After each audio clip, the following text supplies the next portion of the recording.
வாங்க வாங்க வாங்க, சின்ன குருத்தி சொல்லும் செல்ல கதை கேளுங்க. புனிதமான கதை கேட்டு பட்டு சேர்க்கணுங்க.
அடி யாரடி நீ? யாரடி?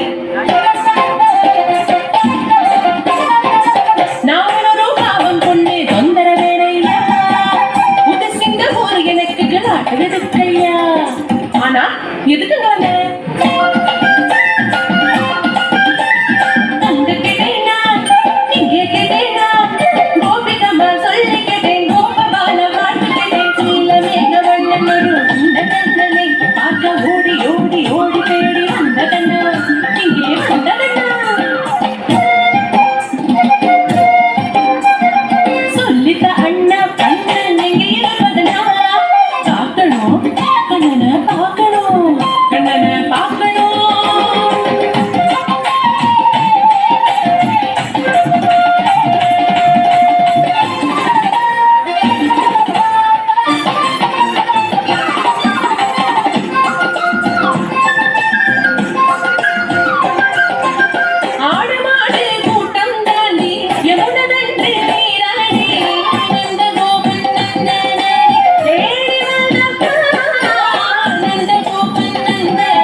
கண்ணனை காட்டிடு.